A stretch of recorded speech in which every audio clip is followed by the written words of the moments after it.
She was a billionaire CEO, feared in boardrooms and admired in headlines. Yet at home, she was powerless, because her 6-year-old daughter had never spoken a single word. No doctor could explain it. No therapy could fix it. But one ordinary trip to a neighborhood playground would change everything. What happened that day will leave you speechless. Not a single word, not even a whisper. That was the reality of Claire Montgomery, a woman admired by thousands yet broken by a silence she could not fix. Claire was not just any woman, she was a CEO who commanded boardrooms, signed billion-dollar contracts, and was known for her razor-sharp intelligence. To the outside world, she was invincible, the kind of person who always had a plan and a solution. But in the quiet corners of her home, Claire faced something she could not solve with power or money. Her daughter, Emma, was 6 years old, and had never spoken a word. Doctors examined her thoroughly. Her hearing was perfect. Her vocal cords were healthy. Physically, nothing was wrong. It's psychological, they told Claire gently. She's choosing silence. Yet that answer gave no comfort. Because how could a mother accept that her child chose a world without laughter, without mommy, without even a single hello? Claire tried everything. She poured resources into the best speech therapists money could buy, booking countless sessions in modern offices filled with colorful toys. She consulted child psychologists, hoping to unlock the reason behind Emma's silence. She even hired speech coaches who used music, games, and visual prompts. But nothing worked. Emma would sit quietly, her large brown eyes observing everyone with haunting intensity. She clutched her stuffed bunny, a worn-out toy with frayed ears, like it was her lifeline. She never pushed people away, but she never reached out either. It was as though she lived in a bubble, where the world could watch her, but not enter. Claire spent nights awake, scrolling through forums, reading stories of other parents, hoping to find a miracle solution. Yet the silence in her house remained unbroken. And as each day passed, fear tightened its grip on Claire's heart. She worried Emma might never speak, never laugh, never feel the warmth of friendship or the freedom of expression. For a woman used to solving the impossible, this helplessness was unbearable. Then came one Saturday afternoon. Claire looked at her daughter sitting by the window, bunny in hand, staring at the children playing across the street. Something inside Claire shifted. She realized that all her carefully crafted plans, expensive clinics, and scheduled therapies had failed. Maybe what Emma needed wasn't another appointment. Maybe she needed life. So Claire made a decision. She would take Emma to the local neighborhood playground, an ordinary place filled with swings, slides, and laughter. It wasn't part of any strategy. It wasn't approved by experts. But it was real. She dressed Emma in a light blue sweater, brushed her hair gently, and took her small hand into hers. For a CEO who often rode in limousines and attended black tie events, walking to a simple playground felt almost foreign. Yet, at that moment, she was not a CEO. She was just a mother. The moment they stepped in, the sounds overwhelmed them. Children shrieked with joy as they rushed down slides. Swings creaked back and forth. Balls bounced. Parents chatted in clusters, sipping coffee from paper cups. Emma's grip on her bunny tightened, but her wide eyes told a different story. For the first time in weeks, there was curiosity in her gaze. She looked at the children racing each other, at the colorful jungle gym, at the toddlers digging happily in the sandbox. Claire knelt beside her and whispered softly, "It's okay, sweetheart. You don't have to do anything. Just watch. Just be here." So they sat on a bench. Claire expected Emma to curl into her shell, but instead, the little girl's eyes followed a group of kids building a crooked sandcastle. When one child's tower fell, Emma's lips curved, just a little, into the ghost of a smile. For Claire, that almost smile was a revelation. It was the most emotion she had seen her daughter show in months. And it gave her hope. As Claire watched her daughter take in the scene, her heart ached. She thought about the years lost in silence, the countless moments where she wished to hear the word "Mom." Yet here, surrounded by the sounds of childhood, Emma looked alive in a way she hadn't before. Claire didn't know it yet, but this playground was more than just an afternoon escape. It would be the place where Emma's world would begin to shift. Because sometimes healing doesn't start in hospitals or clinics. Sometimes it begins on a playground, with nothing but laughter in the air, sunlight on your face, and the courage to step into the unknown. And for Claire and Emma, this ordinary Saturday afternoon was about to change their lives forever. The playground was alive with the music of childhood, laughter echoing across the open space, swings squeaking in rhythm, and sneakers pounding against the slides as children rushed down with wild energy. Parents clustered around benches, chatting idly, their conversations blending into the background hum of the late afternoon. Holding tightly onto her mother's hand, Emma entered this world of noise and motion.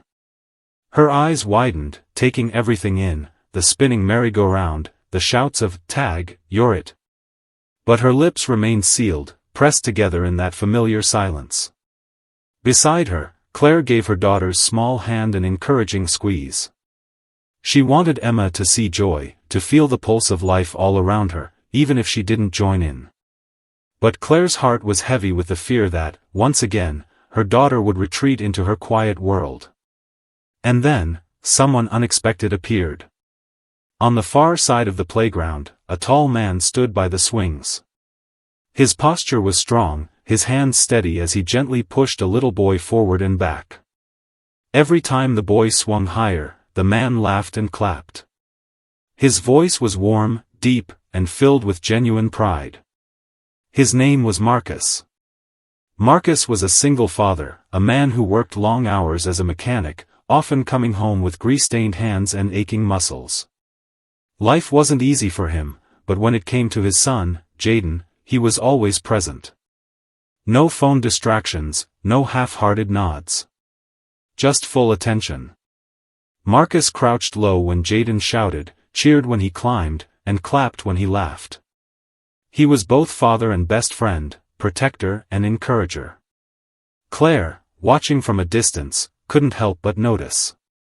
It was rare for her to pause and study anyone. Her life was built on efficiency and quick decisions. But something about the way this man looked at his son, with patience, love, and pride, pulled at her. It was a kind of parenting she had rarely seen in her world of high society, where children were often raised by nannies and schedules, not by presence. Jaden's laughter was like sunlight, bright and impossible to ignore. He noticed Emma almost immediately, standing quietly with her bunny clutched to her chest. With the boundless courage only children seem to have, he waved at her. "Hi. Wanna play?" His voice rang out cheerfully, breaking through Emma's bubble of silence. Emma froze, her fingers digging deeper into the fabric of her stuffed bunny. Her eyes darted nervously between Jaden and her mother. Claire bent down quickly, her voice gentle but urging. "It's okay, sweetheart. You can play if you want." But Emma's silence continued. Not even a nod. Jaden tilted his head, a little puzzled but not discouraged. Kids have a way of accepting things as they are, and instead of pressing her, he grinned wider, showing the gap where one of his front teeth was missing. Seeing his son's efforts, Marcus walked over. He gave Claire a polite nod, his presence calm, grounded, and unassuming. "Your daughter's shy, huh?" he said kindly, not with judgment, but with understanding. His tone was light, as though he'd seen children like Emma before and knew better than to rush them. Claire, used to sharp remarks from teachers and therapists, felt a strange relief at his words. There was no pity, no criticism, just recognition. "Yes," she admitted quietly. "She's been shy for a very long time." Marcus offered a reassuring smile. "Don't worry. Jaden has a way of bringing kids out of their shells. He's like that. He doesn't give up easy." Claire studied him for a moment, surprised by his calm confidence. Could this stranger really reach her daughter in a way no expert had? She didn't know, but for the first time, she felt something she hadn't in years: hope. Jaden crouched down in front of Emma, lowering himself to her eye level. "It's okay," he said softly, almost as if he knew she needed patience. "You don't have to talk. We can just play." And with that, he plopped down on the ground and started pushing his toy truck through the sand. He didn't look back at her, didn't pressure her, just played. Claire held her breath. Emma didn't move at first, but her eyes followed every turn of that little truck. Her grip on her bunny loosened just slightly. Marcus leaned against the bench, watching his son with quiet pride. "Give her time," he said gently to Claire. "You'll be surprised what kids can do when we stop trying to fix them and just let them be." Those words stayed with Claire. For so long, she had tried to fix Emma, to solve her silence like a problem on a spreadsheet. But here, in a playground filled with nothing but laughter and sand, a stranger had shown her a different way. And for the first time in a long time, Claire wondered if maybe, just maybe, her daughter's silence was about to be broken. Jaden didn't give up. Most children, after being ignored once or twice, would run back to their own games. But not Jaden. He had inherited something from his father, a patience that didn't demand, but invited. He knelt in the sandbox, his little hands guiding a bright red toy truck through the grains of sand. "Vroom," he said loudly, making the kind of sound only children could turn into music. He looked up, grinning at Emma, then pushed the truck closer toward her feet. She didn't move. Not at first. So Jaden tried something else. He scrambled up the slide, arms and legs pumping, then shouted, "Race you," before rushing back down with wild laughter. He didn't care that Emma didn't follow, he was giving her the choice, the open door to join when she was ready. And then he began building. In the middle of the sandbox, he pressed his palms into the sand, stacking it carefully into the beginnings of a castle. A small tower rose, leaning dangerously to one side. But instead of fixing it himself, Jaden looked at Emma and said, "Here. You can make one too." He left a space, an empty corner of the castle, as if it was waiting just for her. Something remarkable began to happen. Emma shifted on her feet, her bunny dangling loosely from her arm. Her eyes flickered between Jaden and the small mound of sand he had left unfinished. Slowly, hesitantly, she lowered herself to her knees beside him. Her tiny fingers found a stick lying nearby. She didn't build a tower, not yet, but she began to draw in the sand. Simple shapes at first, a circle, a line, then a pattern only she understood. Jaden looked over and nodded approvingly, as though her drawings were the most important blueprints in the world. Encouraged, Emma's hand moved faster. She added swirls and paths, connecting her lines to Jaden's crooked castle. For the first time, she wasn't just watching life from the sidelines, she was participating. Then came the real breakthrough. Jaden pushed his truck toward her again. This time, Emma reached out. Her small hand wrapped around the toy, and instead of clutching it protectively, she pushed it back toward him. It was a simple gesture, rolling a truck across the sand. But to Claire, watching from the bench, it felt like a miracle. Marcus sat nearby, his arms resting on his knees as he watched the children. A smile tugged at his lips. "See," he said quietly. "She doesn't need words to connect. Sometimes, kids just need patience." His tone was steady, filled with the kind of certainty that only came from experience. He wasn't bragging about his son or pretending to be wise, he simply spoke what he believed. Claire swallowed hard. Usually, she kept her emotions buried beneath a polished surface of strength. But in that moment, her throat tightened, and her eyes stung with unshed tears. She had spent thousands of dollars on doctors, therapists, and specialists. Each appointment had left her more hopeless than the last. Yet here, in a patch of sand, with nothing but a toy truck and the laughter of another child, her daughter was engaging more than she ever had. Claire pressed a hand to her chest, trying to steady herself. For years, she had defined herself by control, controlling her company, her life, her image. But she couldn't control Emma's silence. And now she realized, maybe she wasn't meant to. Emma's lips curved ever so slightly as she drew another swirl in the sand. Her eyes sparkled as Jaden clapped for her crooked tower, shouting, "Good job." She didn't speak, but her joy was undeniable. Claire exhaled shakily. For the first time in years, she didn't feel like the powerful CEO who carried the weight of empires on her shoulders. She didn't feel like the woman expected to have all the answers. She felt like just a mother. A mother watching her child take the tiniest step toward connection. A mother grateful for a stranger's kindness and a little boy's persistence. Her heart swelled with something she hadn't dared to feel in a long time, hope. The sun dipped lower, casting golden light across the playground. Other children screamed and laughed, their games loud and chaotic. But in the sandbox, something quieter, more profound was happening. Emma didn't need to speak. She didn't need to shout.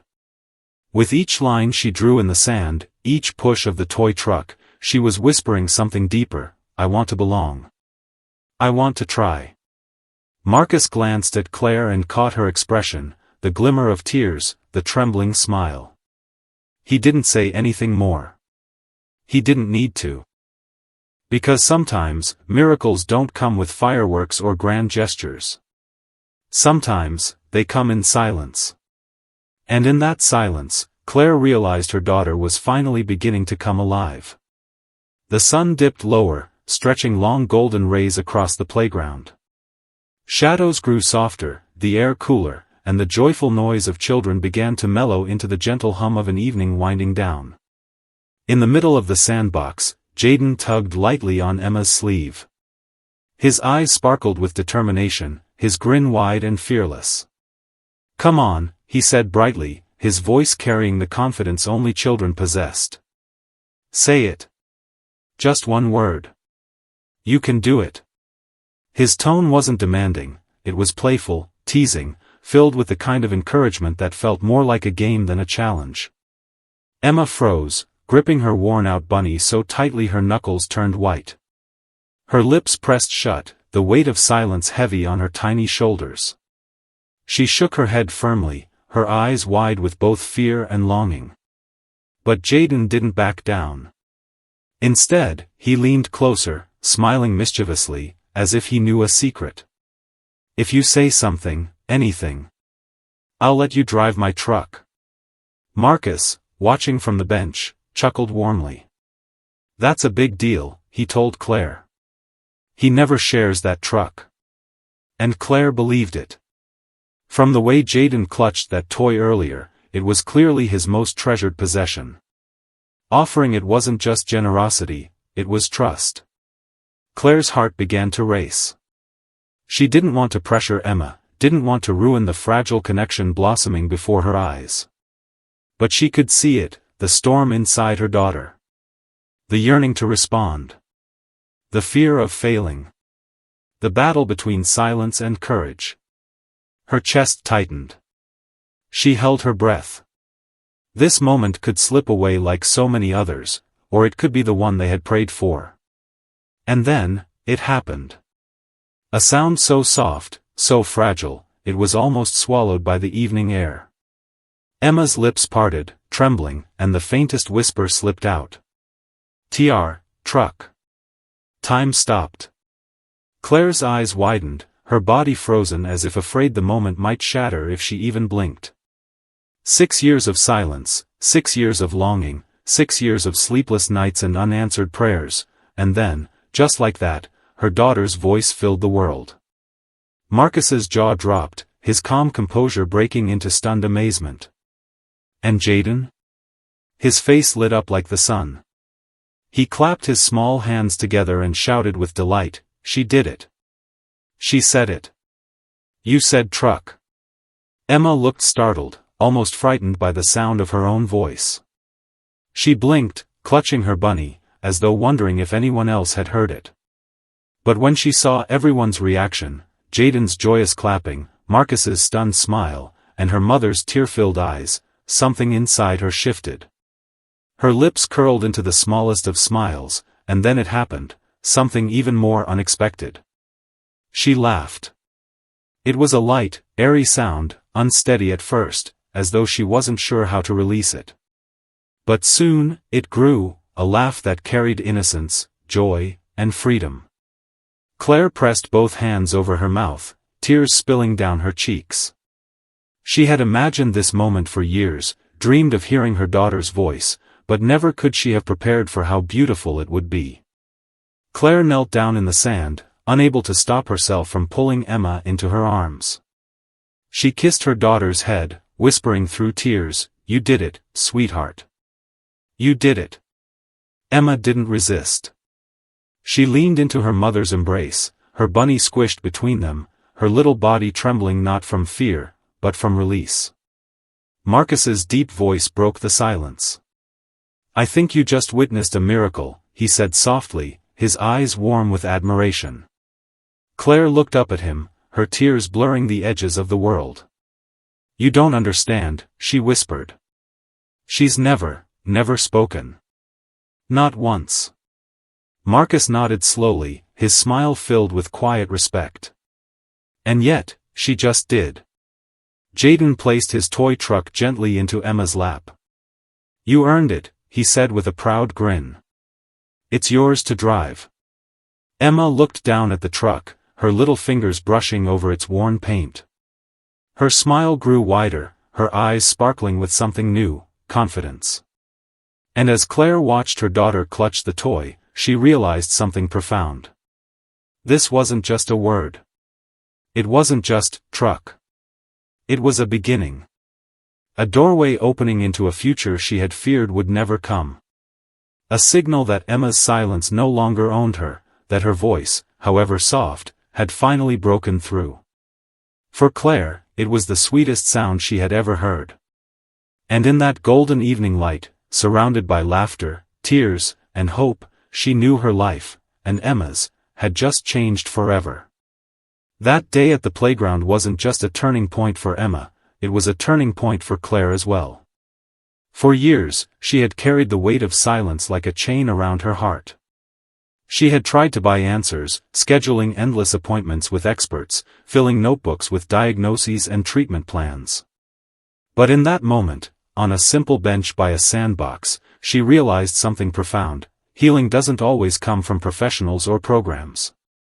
Sometimes, it comes from patience, kindness, and the unexpected people who step into our lives when we need them most. After that golden afternoon, life began to shift. Claire found herself returning to the playground more often, almost as if it had become sacred ground.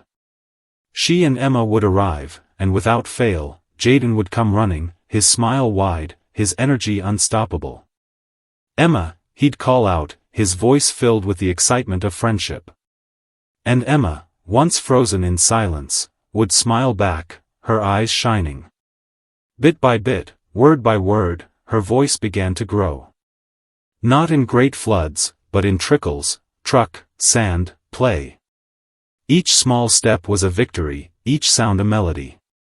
And Jaden, with his endless patience, celebrated every single one as if it were the greatest achievement in the world. For Claire, these moments were life-changing. She was a woman who had built her world around glass towers, long conference tables, and flashing stock prices. Her calendar used to be filled with nothing but board meetings, deadlines, and strategy calls. But now, she found herself scheduling her day around something new: Emma's laughter. She would sit on the park bench, briefcase left behind, watching her daughter build sandcastles and chase after the boy who had given her courage. And sitting beside her was Marcus, the man whose quiet strength had changed everything. He didn't try to impress her. He didn't care about her titles or her wealth. He was simply a father who understood what it meant to love a child fiercely and to walk through struggle with patience. And as they sat together, their conversations grew. They talked about the challenges of raising children, the sleepless nights, the worries that never quite went away.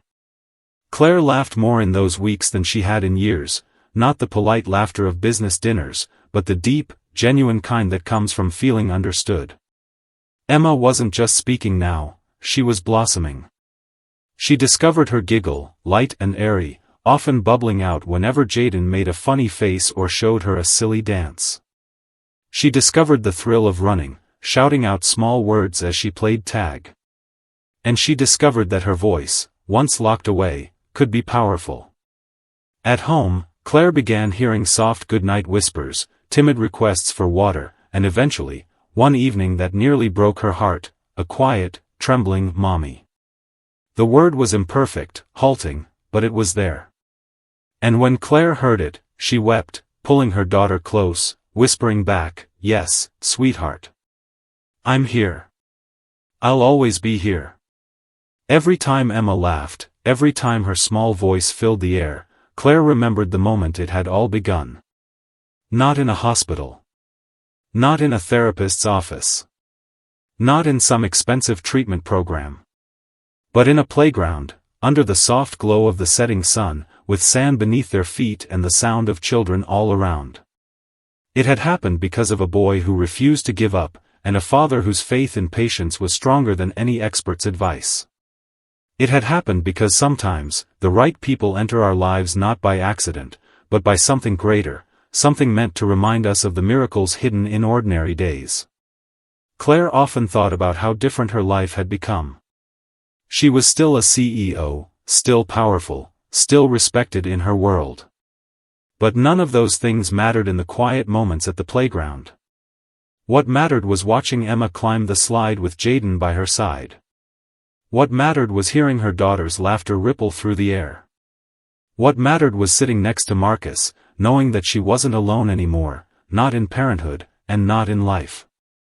And so, the playground became more than a park. It became a place of transformation, of rebirth, of hope. Because sometimes, the greatest miracles don't happen in hospitals or offices. They don't arrive in boardrooms or waiting rooms. They happen in playgrounds, ordinary playgrounds, beneath the golden light of a setting sun. They happen when hearts connect, when kindness is offered, and when silence finally breaks into laughter. And on that day, under that light, hope was reborn. If this story touched your heart, don't forget to hit that like button, share it with someone who needs hope today, and subscribe to Voice of Hope for more inspiring stories. Until next time, stay blessed, and never stop believing in miracles.